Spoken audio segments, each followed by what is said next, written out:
स्वागत है आप सभी का हमारे YouTube चैनल में। आज हम NCERT क्लास 10 क्षितिज हिंदी के अध्याय 5 उत्साह और अट नहीं रही है के प्रश्नों को सॉल्व करेंगे। तो आगे बढ़ने से पहले अगर आपने हमारे YouTube चैनल को सब्सक्राइब नहीं किया है तो सब्सक्राइब करके बेल आइकन प्रेस कर लीजिए ताकि हमारे आने वाले वीडियो का नोटिफिकेशन सबसे पहले आपको मिल सके। और अगला वीडियो आपको कौन सा चाहिए ये भी हमें कमेंट में जरूर बता दें ताकि जितना जल्दी हो सके हम उस पर वीडियो बना सकें। तो चलिए शुरू करते हैं और देखते हैं कि कौन कौन से प्रश्न हैं और उसके उत्तर क्या होंगे। इसमें सबसे पहले हम उत्साह के प्रश्नों को सॉल्व करेंगे, जिसमें पहला प्रश्न है कवि बादल से फुहार रिमझिम या बरसने के स्थान पर गरजने के लिए कहता है, क्यों? इसका उत्तर है निराला क्रांतिकारी कवि थे। वे समाज में बदलाव लाना चाहते थे, इसलिए जनता में चेतना जागृत करने के लिए और जोश जगाने के लिए कवि बादल से फुहार रिमझिम या बरसने के लिए ना कहकर गरजने के लिए कहता है। गरजना शब्द क्रांति, बदलाव और विरोध को दर्शाता है। अगला प्रश्न है कविता का शीर्षक उत्साह क्यों रखा गया है? इसका उत्तर है कवि ने गीत में बादलों के माध्यम से लोगों में उत्साह का सृजन करने को कहा है। वह लोगों को क्रांति लाने के लिए उत्साहित करना चाहते हैं, इसलिए कविता का शीर्षक उत्साह रखा गया है। अगला प्रश्न है कविता में बादल किन किन अर्थों की ओर संकेत करता है? इसका उत्तर है कविता में बादल निम्नलिखित अर्थों की ओर संकेत करता है।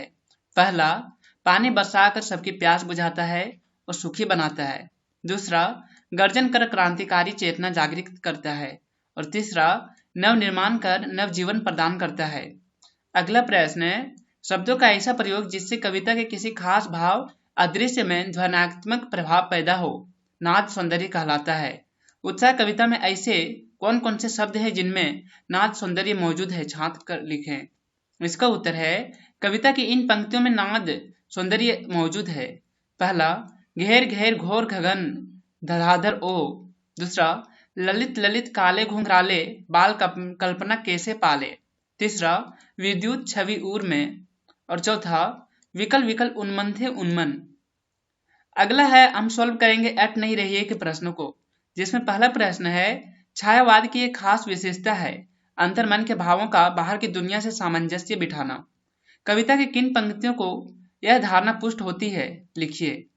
इसका उत्तर है कविता के निम्नलिखित पंक्तियों को पढ़कर यह धारणा पुष्ट होती है कि प्रस्तुत कविता में अंतर्मन के भावों का बाहर की दुनिया से सामंजस्य बिठाया गया है। आभा फागुन की तन सट नहीं रही है, उड़ने को नभ में तुम पर पर कर देते हो, आंख हटाता हूं तो हट नहीं रही है। अगला प्रश्न है कवि की आंख फागुन की सुंदरता से क्यों नहीं हट रही है? इसका उत्तर है कवि की आंख फागुन की सुंदरता से इसलिए नहीं हट रही है क्योंकि इस महीने में प्रकृति का सौंदर्य अत्यंत मनमोहक होता है। पेड़ों पर हरी और लाल पत्तियां लटक रहे हैं। चारों ओर फैली हरियाली और खिले रंग बिरंगे फूल अपने सुगंध से मुग्ध कर देते हैं।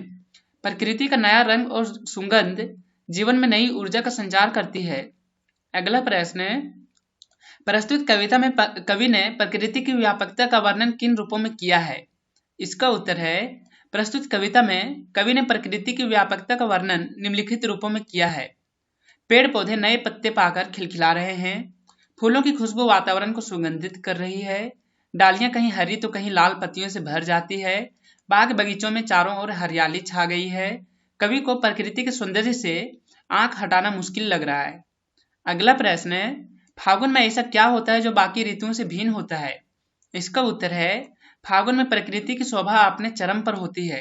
पेड़ पौधे नए पत्तों, फल और फूलों से लद जाते हैं, हवा सुगंधित हो जाती है, आकाश साफ स्वच्छ होता है, पंछियों के समूह आकाश में विहार करते दिखाई देते हैं, बाग बगीचों और पंछियों में उल्लास भर जाता है।